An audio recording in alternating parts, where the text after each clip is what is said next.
Salut, c'est Monsieur Rondo pour Bruckner Magazine.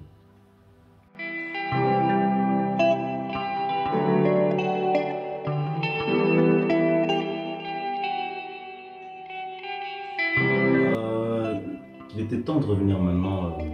J'avais pas forcément calculé 2 ans de toute façon, mais j'avais juste voulu justement prendre mon temps pour faire cette transition un peu de mon changement artistique. Et donc ça a mis 2 ans. Donc voilà. Donc du coup, le projet justement, je l'ai enregistré en 2 fois. Parce qu'il y avait d'abord une première partie que j'avais fait avec 2 autres ingé son que de Moja, qui s'appelle Naturel Ninja et Fiston. Et c'est pas que j'ai été déçu, pas du tout, mais par rapport à la direction artistique que je voulais me donner, j'ai préféré repartir sur quelque chose de nouveau. Et donc du coup, ça a pris encore une année en plus. Et du coup, une fois que c'était terminé, là on a commencé à faire les mix, etc. Maintenant je suis là. Donc tu le reviens. Mais il y a 2 choses. Il y a 2 choses, c'est l'espoir, et l'autre chose, c'est vraiment justement, c'est une nouvelle ère pour moi. Dans le sens, quand je dis c'est une nouvelle ère pour moi, c'est d'un point de vue artistique déjà, oui, et d'un point de vue humain aussi, par rapport à ma personne aussi, quand même, parce que il y a pas mal d'introspection dedans, et du travail que j'ai dû faire pour le réaliser avec les gens qui m'entourent.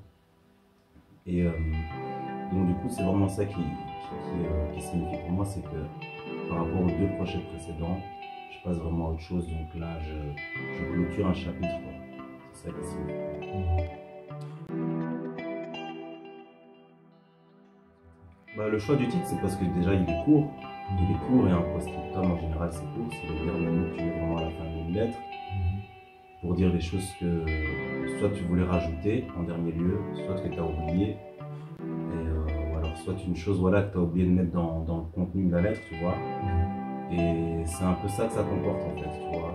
Les différents titres et comment c'est acheminé, c'est un peu ça que ça comporte par rapport aux différents textes que j'avais écrits, que j'avais pu écrire avant, que ce soit des textes qui étaient sur musique ou juste sur papier, ou que je citais juste de temps en temps dans des petits showcases comme ça, mais c'était vraiment ça, c'était pour compléter ce chapitre-là. En fait.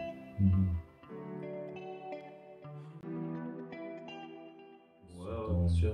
Mais en fait, justement, la grosse difficulté, c'est qu'il n'y a pas de processus d'écriture. C'est pas quelque chose que je calculais dans le sens où je me disais, par exemple, le week-end, entre telle heure et telle heure, je vais écrire, tu vois. Donc j'avais des longues périodes creuses où il n'y a rien qui venait. Ou alors j'avais des idées, mais j'avais aucune phrase qui pouvait définir l'idée, etc. Donc c'était assez bizarre comme processus, où des fois, justement, pour certains sons, j'avais une phrase qui commençait, et en une fois, tout le reste qui venait. Ça coulait vraiment comme si c'était hyper facile à faire. Et pour d'autres textes qui peuvent paraître faciles en musique, ou qui sont dans le projet justement, j'ai mis plus de temps. Donc vraiment, je sais pas, c'était peut-être justement toute la définition de cette période, c'est-à-dire qu'il y a des moments où ça allait hyper bien, et des moments qui étaient beaucoup plus compliqués que d'autres, mais au final, tout est surmontable et tout est abordable, quoi, tu vois. Donc c'est vraiment la définition des 2 dernières années justement qui sont passées. Ça s'est passé exactement de la même manière que pour le process d'écriture. Justement, en fait, quand j'ai écrit ça, je ne savais pas si c'était soit une introduction ou une introspection, enfin, par rapport au titre en tout cas, tu vois. Mais en tout cas, ça devait être le premier titre. Ça devait être le premier titre, et comme je trouve qu'il a introduit assez bien tout le déroulement des différences des sons qu'il y a après, il pose vraiment le décor, tu vois, donc c'est une introduction en soi, mais qui est quand même déjà une grosse part d'introspection par rapport à tout le projet.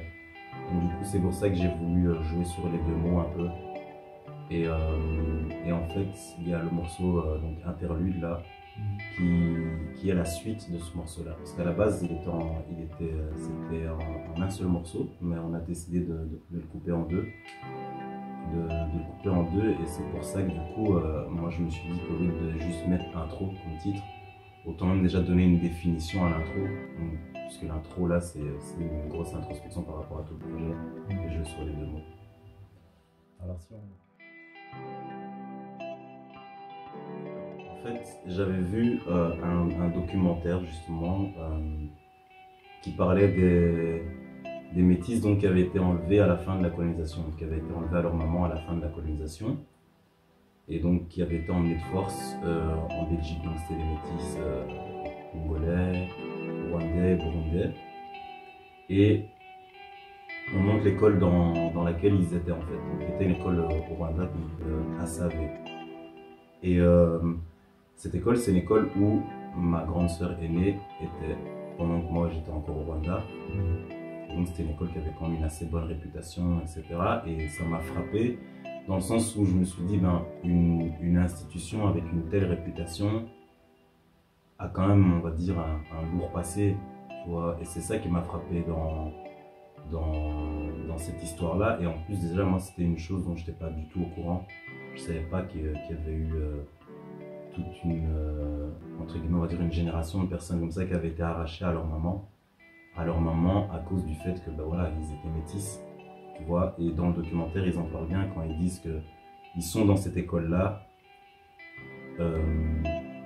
tous ensemble, donc juste entre métis, et on leur enseigne des choses parce qu'ils sont blancs, d'une part, et mais on leur enseigne pas trop, d'autre part, parce qu'ils sont noirs aussi, tu vois. Et c'est assez frappant comme dualité, c'est assez frappant comme agenda, entre guillemets, tu vois. Et donc voilà, moi j'ai voulu me mettre à la place d'un de ces enfants qui parlera à sa mère, en fait. Et voilà. Je voulais aussi... Éviter ma réalité, non, je pourrais pas dire que c'est une manière d'éviter ma réalité, c'est juste que je sais que, en tout cas,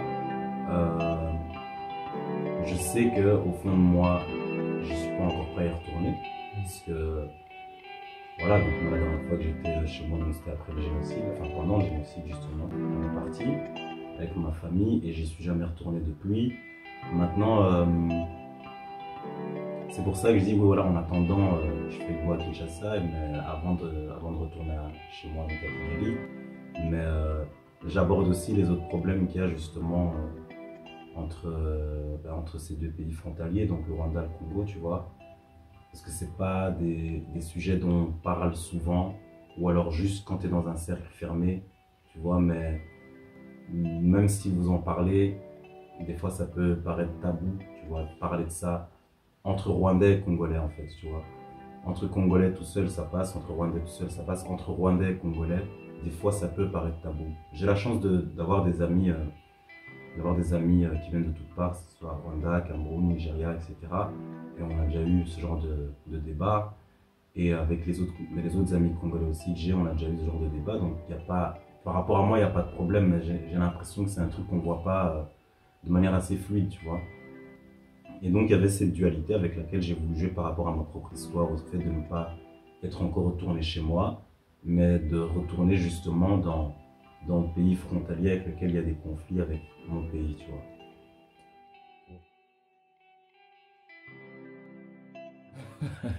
Non, c'était une très bonne expérience, hein. Franchement, c'était une très bonne expérience. L'accueil est super, la ville est très très belle. La ville est vraiment très très belle. Elle est immense. Donc, il y a vraiment des décors et des vues que j'avais jamais vues autre part, tu vois. Bon, après, c'était la première fois que je retournais en Afrique noire. J'ai déjà voyagé un peu ailleurs dans le monde, mais en tout cas là-bas, c'était la première fois que j'étais aussi on va dire, subjugué par ce que je voyais, tu vois. Et puis le contraste aussi entre les deux qui peut être frappant. Donc tu as vraiment le très beau Kinshasa et puis tu as la pauvreté aussi. Mais ça, je pense que c'est quelque chose qu'on voit, et c'est assez dommage qu'on voit régulièrement quand on va en Afrique, hein, tu vois.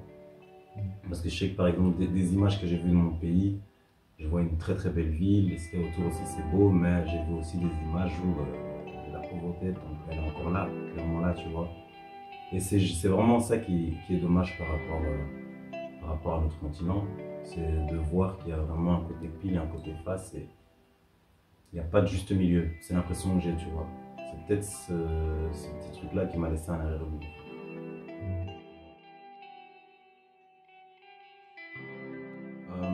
Chez Marlon, ce que j'ai apprécié, c'est son volontarisme. Tu vois. Parce qu'on se croisait pas mal de fois au studio et, euh, et on avait des chouettes discussions et tout ça. Et voilà, une fois, j'ai juste demandé s'il était chaud de faire un feat avec moi. Et il a dit, ouais, vas-y, on y va. Tu vois, il a même pas chipoté et tout.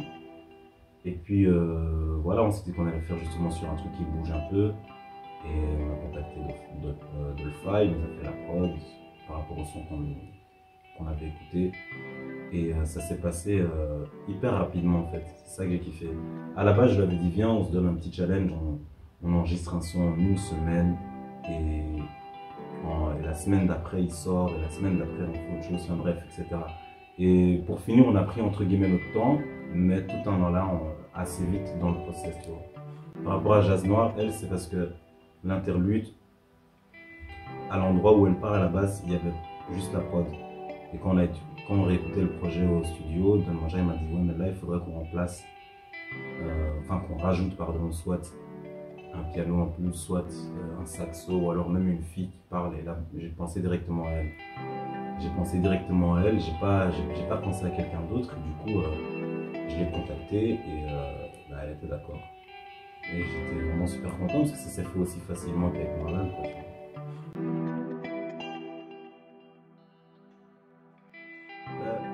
Un challenge, non.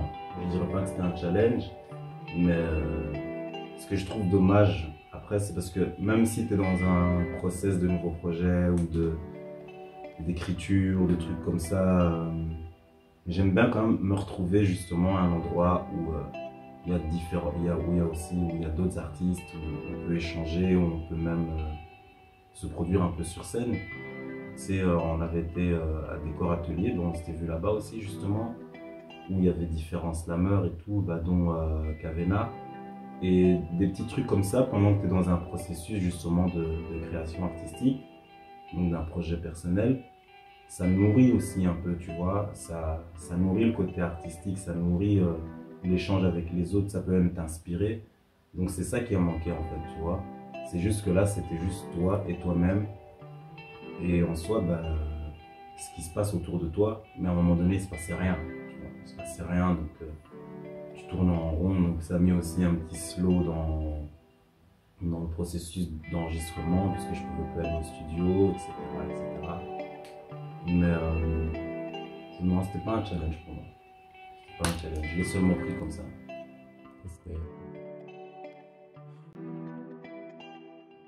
Ouais, donc espoir, amour toujours, toujours. L'Afrique toujours aussi. Euh, le refus de l'abandon. Je sais que ça peut rejoindre le côté espoir, mais quand je dis le refus de l'abandon, c'est que à un moment donné, au niveau de l'espoir justement,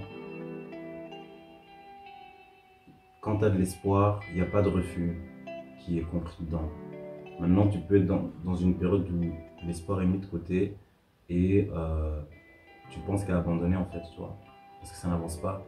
Même si tu sais qu'il faut garder l'espoir en soi, tu penses qu'à l'abandon parce que tu te dis que tu es en train de faire tout ça pour rien. Je parle même pas forcément du projet musical, hein, je parle d'autres choses dans la vie, donc pour d'autres personnes qui ont d'autres projets, tu vois. C'est que, en tout cas, pour moi, en tout cas dans ma démarche à moi, si c'est un truc pour lequel tu sais que tu es en train de bosser, tu es en train de donner de ta personne, que tu es vraiment en train de donner le maximum de toi-même, mais ça n'avance pas, il y a le refus de l'abandon, tu vois. Clairement, même s'il faut, tu l'écris quelque part dans ta chambre, tu vois, ou quand tu te réveilles, il faut que tu le vois, ou j'en sais rien du tout. Mais ça, c'est vraiment le gros cachet que je dois mettre là-dessus, tu vois.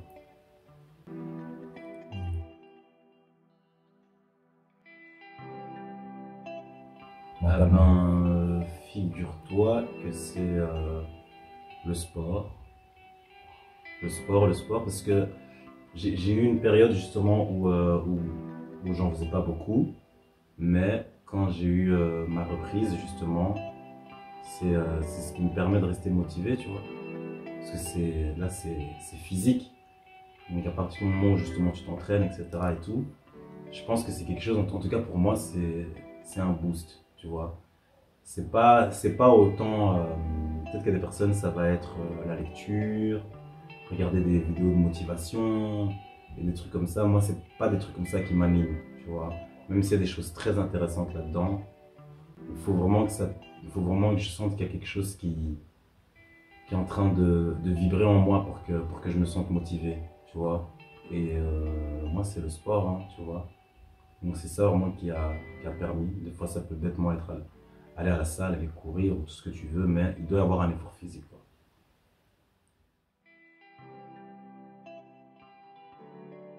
Voilà, c'est quoi la suite? La suite. Mais écoute, quand on pourra refaire des scènes déjà, faire des scènes par rapport au projet, ça c'est quelque chose que j'ai vraiment envie de faire. Des clips aussi, par rapport au projet. Et je suis aussi concentré sur l'écriture de mon roman, parce que j'avais mis ça entre parenthèses pour pouvoir terminer Postscriptum justement. Et comme j'ai vraiment envie de finir ce projet-là, parce que c'est un projet qui me tient vraiment à cœur, ben, je vais me donner du temps pour ça. Donc ouais, c'est un peu tout ça, les perspectives d'avenir hein, par rapport à ça. C'est l'écriture du roman et faire les scènes pour Postscriptum, quand on pourra faire des scènes et des vidéos. Parce que j'ai envie de mettre tout ça en image. J'ai pas envie que ça reste juste dans les oreilles, j'ai vraiment envie de mettre beaucoup de visuels là-dessus. Ok. Tu aimerais leur dire quelque chose? Écoute, c'est peut-être me répéter, mais je veux dire, je pense qu'on le dit jamais assez. Hein. C'est juste de continuer à aller vers l'avant, tu vois. C'est vraiment ça le message que je peux avoir. Parce que honnêtement, par rapport au projet et tout, j'aurais pu arrêter des dizaines et des dizaines de fois, tu vois. J'aurais pu arrêter des dizaines et des dizaines de fois parce que ça n'avançait tout simplement pas. Que ce soit par rapport à moi ou par rapport à des rendez-vous manqués, de par mes responsabilités, de par les responsabilités des autres personnes et tout ça. Donc moi, c'est seulement de rien lâcher, que ce soit des personnes qui travaillent et qui veulent avoir une activité complémentaire, que ce soit des personnes qui sont aux études et qui sont à bout justement à cause de la situation actuelle, que ce soit des personnes qui en ont tout simplement marre de leur taf à eux, tu vois. Ben, il faut tout simplement pas baisser les bras et en tout cas se dire qu'à un moment donné, si on se donne les moyens si on se donne les moyens donc, du projet qu'on veut conclure, on y arrivera tout simplement. Vous pouvez le trouver sur les plateformes, hein, donc c'est Postscriptum, vous pouvez le trouver sur les plateformes donc Spotify, iTunes, Deezer, YouTube également. Et si vous ne m'avez pas encore, vous me rajoutez sur Instagram. Vous allez sur Monsieur Rondo, Monsieur_Rondo. Voilà. Peace. Ciao.